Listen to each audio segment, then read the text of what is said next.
बंजारन बहू। कमला एक बहुत स्वार्थी महिला है। उसने पैसों के लिए एक ऐसे इंसान से शादी की जो पहले से शादीशुदा और एक बच्चे का पिता भी था। कमला के पति को मरे हुए एक अरसा बीत गया है। अब वो अपने सौतेले बेटे वैभव के साथ रहती है। वैभव के दिल में अपनी माँ को लेकर इतना डर है कि वो अपनी माँ के सामने एक शब्द नहीं बोल पाता। उसकी माँ जो कहती है उसको सर झुकाकर वही मानना पड़ता है। वैभव, तुमने अभी तक घर का काम क्यों नहीं किया? तुमसे कितनी बार कहा है कि सूरज निकलने से पहले तुम घर की साफ सफाई पूरी कर दिया करो। वैभव कुछ नहीं बोलता, चुपचाप सर झुकाए अपनी माँ की बात सुनता रहता है। तभी पास में खड़ा नौकर सुखराम कहता है, मालकिन, वैभव बाबा को रात से तेज बुखार है, इसलिए वो सुबह जल्दी उठ नहीं पाए। उनके बदले मैं घर की साफ सफाई कर देता हूँ। इसे कोई बुखार नहीं है। मैं इसे अच्छी तरह से जानती हूँ। ये सब काम न करने के बहाने हैं। सुखराम काका, बोल दो इसे, सारे घर का काम यही करेगा। और इससे समय पर अपना काम पूरा नहीं किया तो इससे आज का खाना भी नहीं मिलेगा।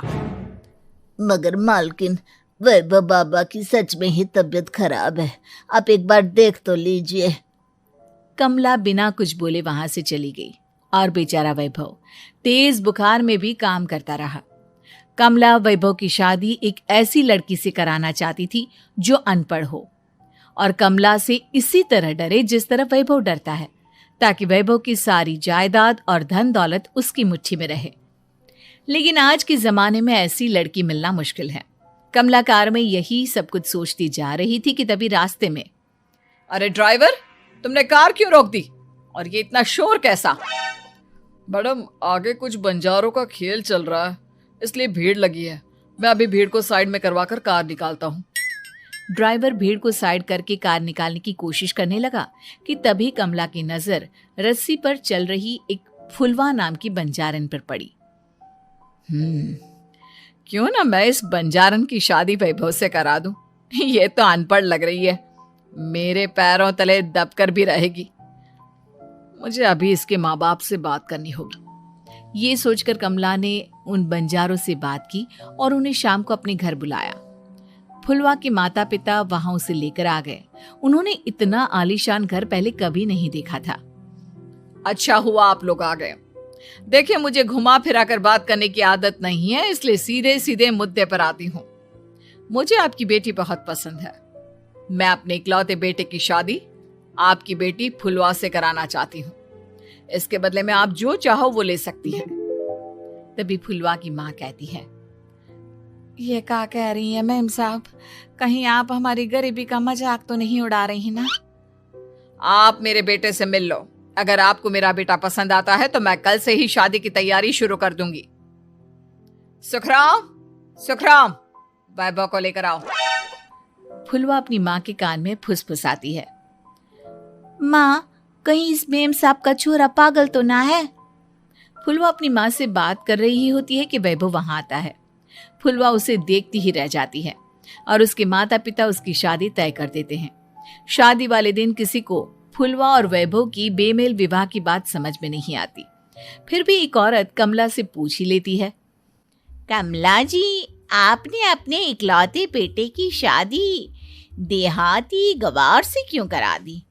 ये बंजारन आपके घर की बहू बनने लायक तो नहीं है। कम से कम अपने स्टेटस का ही ख्याल कर लिया होता।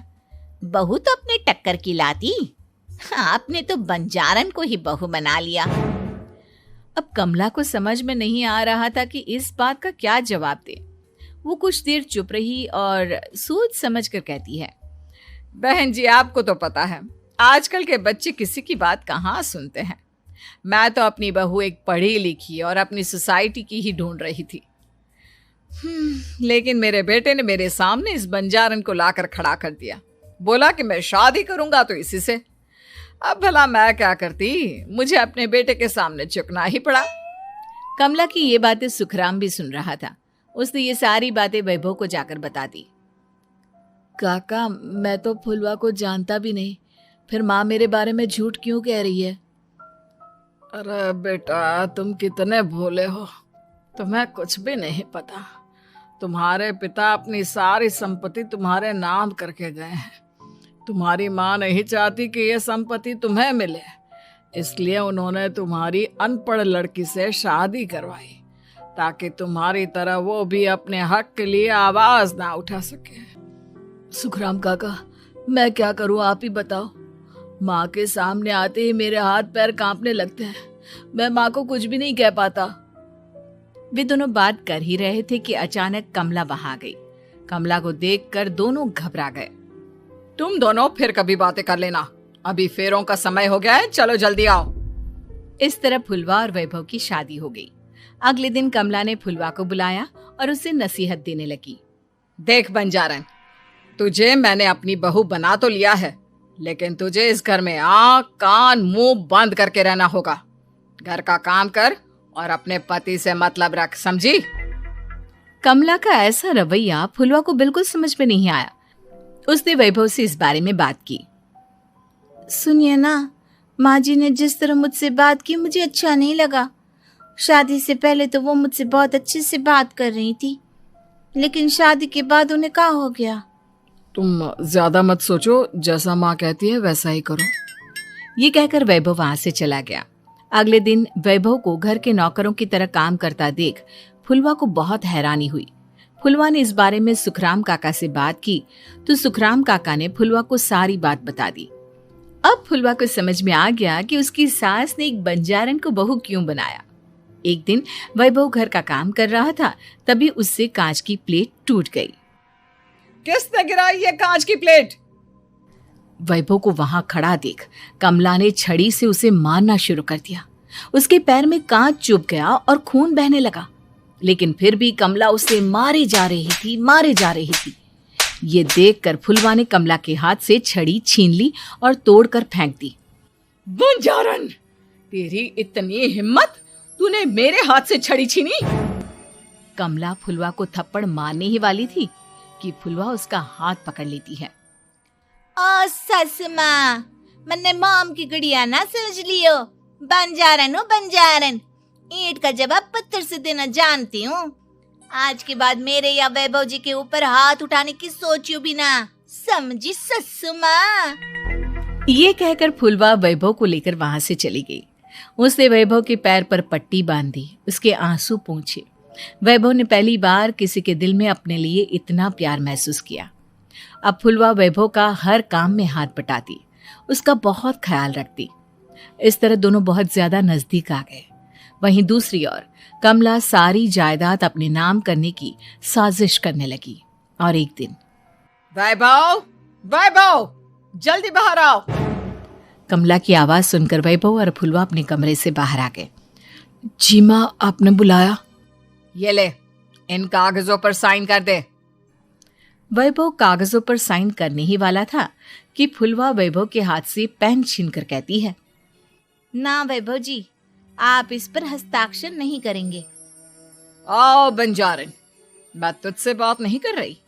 ये बात मेरे और मेरे बेटे के बीच की है। चुपचाप पेन दे दे, नहीं तो तेरी खाल उधेड़ लूंगी। ससु माँ, बंजारन की खाल इतनी भी ढीली ना होवे कि कोई भी उधेड़ लेवे। जो यकीन ना आता हो तो देख ले उतार के। और हाँ, बंजारन जरूर हूँ पर अनपढ़ ना हूँ। मन्ने भी पता है कि किसी भी कागज पर साइन करने से पहले उसे अच्छी तरह पढ़ लेवे हैं। पेन देती है या नहीं? ये कहकर कमला फुलवा को मारने आई तो फुलवा ने कमला को धक्का दे दिया और वो नीचे गिर गई। कमला डरकर वहां से भाग गई। अब फुलवा ने वो कागज उठाए और वैभव के साथ सीधा वकील के पास चली गई। वकील ने वो कागज देखे और फुलवा को बताया, वैभव के पिता की सारी जायदाद और संपत्ति वैभव के नाम है, लेकिन वैभव की सौतेली माँ इस संपत्ति को अपने नाम कराना चाहती है, इसलिए इन कागजों पर वो साइन करा रही थी। तो अब हमें क्या करना चाहिए वकील साहब? वकील ने फुलवा और वैभव को सब कुछ अच्छी तरह से समझा दिया। अब दोनों घर पर पुलिस को लेकर पहुंचे। कमला पुलिस को देखकर घबरा गई। पुलिस ने कहा, आपके नाम की कंप्लेंट हुई है, आपको हमारे साथ थाने चलना होगा। कंप्लेंट? कैसे कंप्लेंट? आप अपने सौतेले बेटे पर बहुत अत्याचार करती हो, धोखे से सारी जायदाद अपने नाम करा रही थी। अब नहीं इंस्पेक्टर साहब, जरूर ये मेरी बहू की कोई साजिश है, इसने गलत कंप्लेंट की है। मैडम, शिकायत आपकी बहू ने नहीं बल्कि आपके बेटे वैभव ने की है। कमला वैभव का नाम सुनकर दंग रह गई। जिस बेटे ने कभी उसके सामने सर नहीं उठाया था, आज वही बेटा उसके सामने पुलिस को लिए आया है। वैभव, तुम्हारी इतनी हिम्मत कि तुम पुलिस को ले आए? हाँ माँ, मैं लाया हूँ पुलिस को, और मेरे अंदर इतनी हिम्मत कभी ना आती अगर फुलवा मेरा साथ ना देती। आपने बंजारन बहू को लाकर अपने ही पैर पर कुल्हाड़ी मारी है माँ। मैडम, अब की बात खत्म हो गई हो तो चलो हमारे साथ। वैभव, मुझे माफ कर दो, मुझे थाने मत भेजो। आज के बाद मैं तुम्हें कभी नहीं मारूंगी, तुम्हें कभी परेशान नहीं करूंगी, मुझे माफ कर दो। वैभव अपनी कंप्लेंट वापस ले लेता है और पुलिस वहां से चली जाती है। वैभव अपनी सौतेली माँ से कहता है, मैंने पुलिस को वापस तो भेज दिया है, लेकिन मैं आपको माफ नहीं कर सकता। आपने बचपन से आज तक कभी मेरे सर पर हाथ नहीं रखा, हमेशा मुझे मारती रही, नौकरों की तरह बर्ताव करती रही। आप इस घर में नहीं रह सकती, चली जाइए यहां से। कमला घर छोड़कर चली गई और सड़क किनारे खड़ी होकर सोचने लगी, काश मैंने वैभव को माँ की तरह प्यार किया होता तो आज मैं इस तरह से उम्मीदें कम नहीं होती। देखिए जी, सामने वाले वर्मा जी कैसी अच्छी तरह से सफाई करते हैं छुट्टी वाले दिन अपने घर की, और एक आप हैं। अरे यार, उनके पास कार है, ऑफिस पास में है और हफ्ते में 2 दिन की छुट्टी होती है, तो फर्क तो पड़ता है ना। मेरी तो शादी ही गलत हो गई। अरे कोई मस्त लड़का मिलता, कमाता भी, घुमाता भी, घर के कामों में भी मदद करता, लेकिन नहीं जी, हमारे वाले को तो कमाने से फुर्सत ही नहीं, और कमाई भी ऐसी कि कोई जरूरत पूरी ही नहीं हो रही है। सुनील बेचारा शीना को देखकर सोचता है कि शीना सही कह रही है, देखने में सुंदर है, घर का सारा काम कर लेती है, उसे तो कोई भी अच्छा लड़का मिल सकता था। क्या सोच रहे हैं, भागने का इरादा तो नहीं है? अरे नहीं मेरी प्यारी बीवी, मैं तो नहीं, पर डर है कि तुम नहीं कहीं भाग जाओ मुझे छोड़कर। शीला सुनील के मुंह से प्यार भरी बात सुनकर मुस्कुराती है। आप भी ना। सुनील एक दिन ऑफिस से घर आता है कि तभी शीना कहती है, सुनिए जी, वो मेरी सहेली आई थी, सारा दिन वो लोग यहीं थे, अब जा रही थी तो मैंने कहा नहीं, मेरे पति छोड़ आएंगे ना तुम्हें, तो रोक लिया मैंने। सुनील थोड़ी देर कुछ सोचता है, फिर कहता है, ठीक है, मैं कपड़े चेंज करके आता हूँ। अरे तेरे पति को तो लग रहा है कि अच्छा नहीं लगा। अरे नहीं, ऐसी कोई बात नहीं है, रुको मैं अभी उन्हें घर के कपड़े देकर आती हूँ। शीना अंदर जाती है जहां सुनील पलंग पर लेटा होता है। अरे क्या मजाक है, वो कह रही है कि आपने मुंह बना लिया। सही तो कह रही है, सुबह से अब ऑफिस से लौटा हूँ, 1 कप चाय का तो पूछा नहीं, 20 किलोमीटर जाओ और आओ, और फिर कल उसी टाइम पर ऑफिस। अरे यार, मुझे गाड़ी चलानी आती ना तो बोलती भी नहीं आपको, और कौन सा रिक्शा खींच कर जाना है आपको। सुनील अब क्या बोलता। रात देर से आता है और सो जाता है। अगले दिन, शरीर दर्द हो रहा है। अरे तो मत जाओ ना ऑफिस, चलते हैं ना मार्केट घूमने, फिर पिक्चर देखेंगे और रात में खाना खाकर घर वापस। सुनील जब सारे दिन की थकान वाला शेड्यूल सुनता है तो वो सीधे सीधे ऑफिस के लिए तैयार हो जाता है। अब आए दिन शीना की डिमांड बढ़ती ही चली जाती है और सुनील उसको पूरा भी करता। लेकिन एक दिन, ए जी मेरा भाई आ रहा है, उसे 2 लाख रुपए की जरूरत है। हाँ तो मैं क्या करूं शीना, मेरे पास इतने रुपए नहीं है। हाँ पता है नहीं है, लेकिन किसी से लेकर तो दे सकते हो ना। अरे मैं किससे मांगू, मेरे तो जानने में भी कोई नहीं है जिसके पास इतनी बड़ी रकम हो। तभी वहां शीना का भाई शीनू आ जाता है। जीजा जी कैसे हैं आप? अब मैं ठीक हूँ शीनू, अचानक इतनी बड़ी रकम की जरूरत कैसे पड़ गई? अरे जीजा जी, वो बिजनेस शुरू किया ना तो उसके लिए पैसे की जरूरत है, काफी हो चुका है, थोड़ा पैसा बचता है तो मैंने सोचा आपसे ले लूं। अब देखो, मेरे ऑफिस में कुछ लोग हैं जिनकी सेविंग अच्छी है, मैं उन लोगों से बात करके देखता हूँ। सुनील ऑफिस से किसी से पैसे लेकर शीना को दे देता है। शीना वो पैसा भाई को दे देती है। 2 महीने बाद, अरे यार शीना, वो ऑफिस वाला आदमी अपने पैसे मांग रहा है, कैसे दूं? अपने भाई से बोलो ना पैसे दे दे। अरे हाँ हाँ दे देगा, कहाँ भागा जा रहा है, आप उनको बोल दो कि दे देंगे। थोड़े दिन बाद, शीना, वो आदमी मुझसे आज भी पैसे मांग रहा था यार, मैं तंग आ गया हूँ। ऑफिस जाते ही सामने उसका चेहरा दिखता है, क्या बोलूँ, बार बार पैसे मांगता है। अच्छा, मैं शीनू को फ़ोन लगाती हूँ, बात करके देखती हूँ। शीना भाई को फ़ोन करती है लेकिन वो फ़ोन उठाता ही नहीं। लगता है भाई कहीं ऐसी जगह है जहाँ नेटवर्क की समस्या होगी। सुनील अगले दिन दोपहर को ही घर आ जाता है। उसका चेहरा उतरा और परेशान सा होता है। वो रोने लगता है। अरे क्या हुआ जी, आप इतना परेशान क्यों हैं? सब ठीक तो है ना? अरे नहीं शीना, कुछ ठीक नहीं है, मैं ठीक नहीं हूँ। तुम्हारे भाई के लिए मैंने जो पैसे लिए थे, उस आदमी ने आज भरे ऑफिस में सबके सामने मेरी बेइज्जती कर दी। सबके सामने आज मैं कर्जदार बनकर खड़ा था। मैंने हर वो प्रयास किया घर चलाने के लिए जो मैं कर सकता था, लेकिन अब नहीं होगा। वो फिर रोने लगता है। अरे आप तो औरतों की तरह रो रहे हैं, मर्द हैं आप। क्यों? आदमी के सीने में दिल नहीं होता, या फिर वो इंसान नहीं बशीर होता है? अरे मैं थक चुका हूँ शीना, तुम समझती क्यों नहीं? मैं भी शारीरिक और मानसिक रूप से थकता हूँ। मैं भी आराम करना चाहता हूँ, सुकून चाहता हूँ। मैं अब कुछ नहीं कर सकता। कुछ नहीं। वो बैठ जाता है। शीना पति को हैरान परेशान देखकर चुप हो जाती है। अगले दिन, सुनिए, ये लीजिए 2 लाख रुपये, उस आदमी को दे दीजिए और बोल दीजिए कि आज के बाद किसी को पैसे के लिए बेइज्जत ना करे। सुनील पैसे देखकर राहत की सांस लेता है। अरे शीना, तुमने तो मेरा बहुत बड़ा काम कर दिया। अब मैं शान से ऑफिस जा सकता हूँ। लेकिन ये पैसे आए कहाँ से? ये पैसे मैंने अपने गहनों को गिरवी रख कर लिया है। तुम ठीक रहो, निश्चिंत रहो, मैं बस यही चाहती हूँ। मुझे माफ करना, पर अब मैं समझ चुकी हूँ। मेरी शायरी का बुखार चढ़ गया था। अब वो सीधे मुंह किसी को जवाब ही नहीं देती थी। उनके पति और उनका बेटा तो काम करने घर से बाहर चले जाते थे और उनकी शायरी झेलनी पड़ती थी बहू रेणु को। अब सास बोलती नहीं, अर्ज करती थी।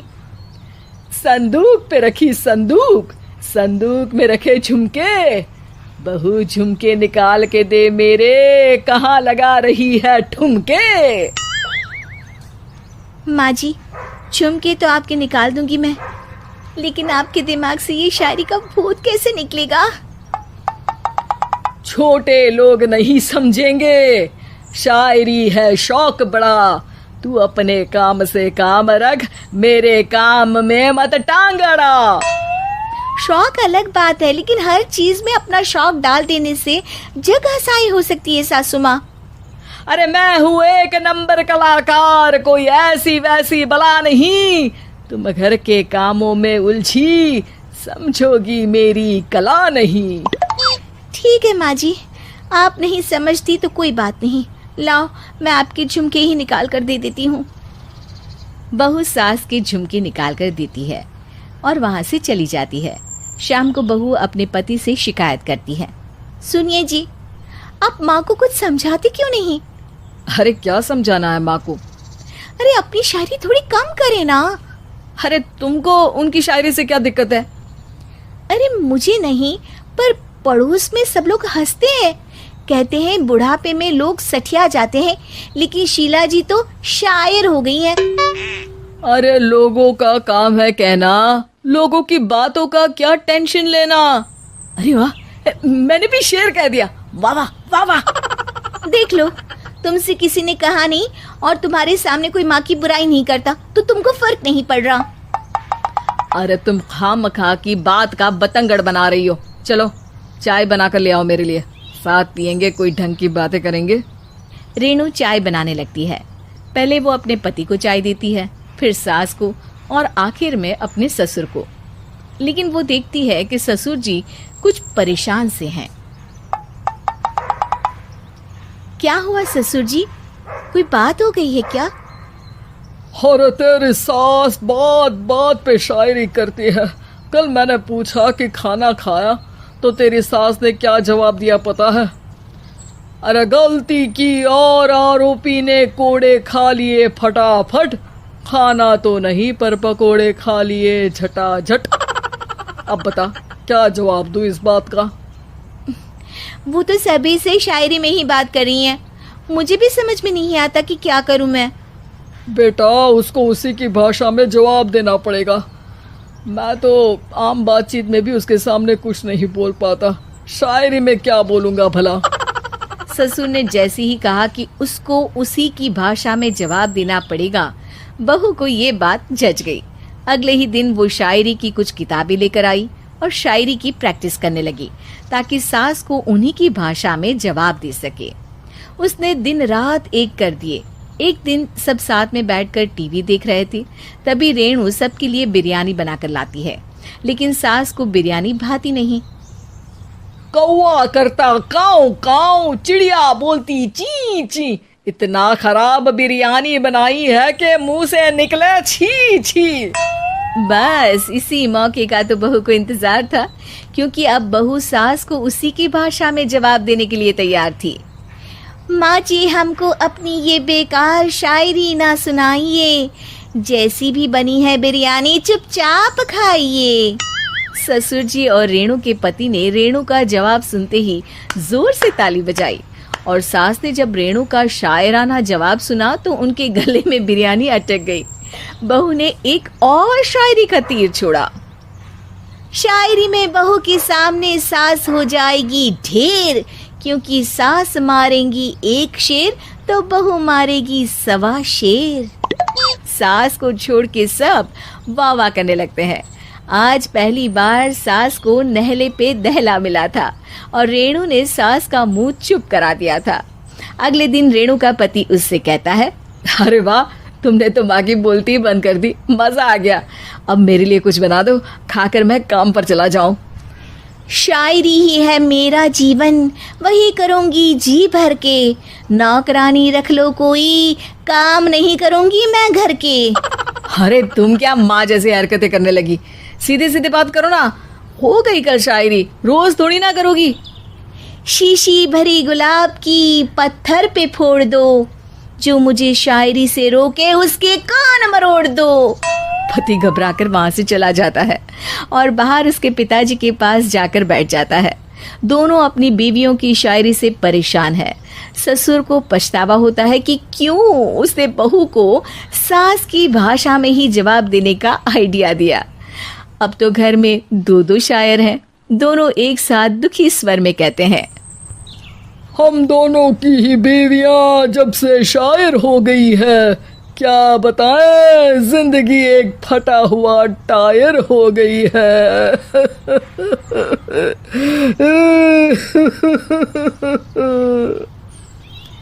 हम दोनों की ही बीवियां जब से शायर हो गई है, क्या बताएं, जिंदगी एक फटा हुआ टायर हो गई है। फोटो से प्रॉब्लम है जो आपने सोशल मीडिया पर अपलोड किए। अरे इतनी सी बात और इतना ज्यादा ओवर रिएक्ट। ये इतनी सी नहीं, मेरी करियर की बात है। मैं मॉडल हूँ और मेरी इंडस्ट्री में कोई भी एक शादीशुदा मॉडल के साथ काम करना नहीं चाहता, इसीलिए अभी के अभी उन फोटो को डिलीट करो। नैना के गुस्से में ऐसा बोलने पर रोहित सोशल मीडिया से अपनी और नैना की सारी फोटो डिलीट कर देता है। नैना एक मॉडल है जिसकी शादी रोहित से होती है, पर उसे हमेशा हर चीज से पहले सिर्फ मॉडलिंग ही दिखाई देती है, इसीलिए वो इसके आगे अपनी शादी को भी कोई इम्पोर्टेंस नहीं देती। एक रात नैना तैयार होकर कमरे से बाहर निकलती है। अरे इतनी रात को ऐसे तैयार होकर कहाँ जा रही हो? Night club. बहू, इस तरह रात भर घर की बहू का बाहर रहना सही नहीं है। ओ प्लीज, ये छोटी थिंकिंग आप अपने पास ही रखें। मेरे प्रोफेशन में night club and parties normal है। ऐसा बोलकर नैना घर से बाहर निकल जाती है और रात भर पार्टी करने के बाद अगली सुबह घर वापस आती है, जहां उसकी सास सुबह सुबह घर की सफाई कर रही होती है। ओहो मम्मी, आप तो बहुत जल्दी उठ जाती है। चलो अच्छा है, मैं चली सोने। जब पूरी दुनिया के उठने का समय है तब तुम्हें सोना है। भला ये भी कोई घर वापस आने का समय है? नॉट अगेन मॉम, मैं आप और आपकी इन बातों से टायर्ड हो गई हूँ। अगर आपको ये सब सहन नहीं करना था तो रोहित की शादी एक मॉडल की बजाय किसी साधारण लड़की से करानी थी ना। सास को ये सब बोलकर नैना सोने चली जाती है, जिसके बाद वो सीधा शाम को कमरे से बाहर निकलती है तो देखती है कि उसकी सास और रोहित बैठे बैठे खाना खा रहे हैं। नैना भी उन्हीं के साथ डाइनिंग टेबल पर जाकर बैठ जाती है, जहां सारा तेल वाला खाना देखकर वो गुस्से में भड़क जाती है। ये सब क्या है मॉम? आपको पता है ना कि मैं एक मॉडल हूँ और मुझे अपना फिगर मेंटेन करने के लिए हेल्दी फूड ही खाना होता है, नॉट लाइक यू। फिर भी आपने सारे खाने में तेल ही तेल भर दिया। बस नैना, बिल्कुल चुप। पहले तो तुम घर में एक सुई तक नहीं हिलाती और मम्मी जो पूरा समय अकेले काम करती रहती है उन पर चिल्ला रही हो। इतनी दिक्कत है तो खुद ही खाना क्यों नहीं बना लेती? पर बनाओगी कैसे? तुम्हें तो मॉडलिंग, पार्टी और सेल्फी के अलावा और कुछ आता ही नहीं ना। मेरे भैया भाभी ने मुझे आज तक किसी काम के लिए नहीं बोला। मैंने जब जो मांगा वो मिला और इन्हें देखो, खाने के नाम पर कितनी बातें सुना दी। बस बहुत हुआ, मुझे अब यहाँ नहीं रहना। नैना गुस्से में तुनकते हुए बैग पैक करके घर छोड़कर अपने भैया के घर पहुंच जाती है, जहां उसकी भाभी खुशी से नैना का स्वागत करती है। अरे क्या बात है नैना, ना कोई खबर ना रोहित साथ में, अचानक कैसे आना हुआ?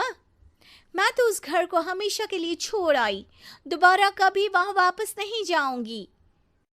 ऐसा बोलकर नैना घर में आकर मजे में सोफे पर बैठ जाती है, जिसके बाद अब वो पूरे ठाठ बाट से अपने मायके में रहने लगती है, जहां उसकी भाभी सारा काम करती और नैना अपने मॉडलिंग प्रोजेक्ट करते हुए बस मौज में बैठकर खाती। नैना, आखिर बताओ तो सही कि तुम्हारे ससुराल में ऐसा क्या हुआ जो तुम्हें घर छोड़ना पड़ा? बस उन्हें मेरा लेट नाइट पार्टी जाना और कोई काम ना करना पसंद नहीं था, तो मैंने वो घर छोड़ दिया और यहाँ आ गई। नैना की बात सुनकर उसकी भाभी हैरानी से उसे देखने लगती है, पर कुछ बोलती नहीं। इसी तरह कुछ समय बीतता है और देखते ही देखते अब नैना के पास मॉडलिंग के प्रोजेक्ट्स आने कम हो जाते हैं, जिससे नैना बहुत परेशान रहने लगती है। ऐसा कैसे हो सकता है? मैं इतनी सुंदर मॉडल हूं तो फिर भी मुझे काम क्यों नहीं मिल रहा? देखो नैना, काम में ऐसे उतार चढ़ाव तो आते ही रहते हैं। आज नहीं तो कल तुम्हें इससे भी अच्छा काम मिलेगा। तब तक अगर तुम चाहो तो घर में खाली बोर बैठने से अच्छा है कि मेरी मदद कर सकती हो। नैना पहले तो घर के काम का नाम सुनकर नाक चढ़ाती है, लेकिन फिर कुछ दिनों तक कोई काम न होने पर बोर होकर अपने आप भाभी की मदद करने पहुंच जाती है। इसी तरह धीरे धीरे उसकी भाभी नैना को घर का काम करने के साथ सारा खाना बनाना भी सिखा देती है। एक रात नैना और उसके भैया भाभी साथ बैठकर डिनर कर रहे होते हैं। पता है, आज का सारा खाना नैना ने बनाया है, मैंने तो बस आज थोड़ी सी ही मदद की है। मानना पड़ेगा नैना, खाना तो बहुत स्वादिष्ट है। आखिर मेरी बहन मल्टी टैलेंटेड जो है, मॉडलिंग और घर दोनों एक साथ बखूबी संभाल सकती है। और फिर जब मदद करने के लिए घर में कोई दूसरा इंसान भी हो तो फिर दिक्कत ही क्या। मेरी बहन चाहे तो उसके लिए कुछ भी इम्पॉसिबल नहीं है। भैया की बात सुनकर नैना को अपनी सास और रोहित की याद आ जाती है। भैया, मम्मी और रोहित ने कभी मुझे मॉडलिंग करने से रोका नहीं। वो तो हमेशा हर चीज़ अकेले संभालते आए हैं और मैं हर काम खराब करती रही। मम्मी पूरा घर अकेली संभालती है और मुझसे बस थोड़ी मदद की उम्मीद करती है, पर उसकी जगह मैं उन्हें उल्टा बोलती रही। गलती मेरी है भैया, मुझे अपने ससुराल वापस जाना चाहिए। जानकर खुशी हुई बहना कि अब मेरी छोटी सी बहन समझदार भी हो गई है। इसके बाद नैना अपने ससुराल वापस आकर रोहित और अपनी सास से माफ़ी मांगती है और बाद में खुशी खुशी अपना मॉडलिंग और घर संभालते हुए ससुराल में रहने लगती है।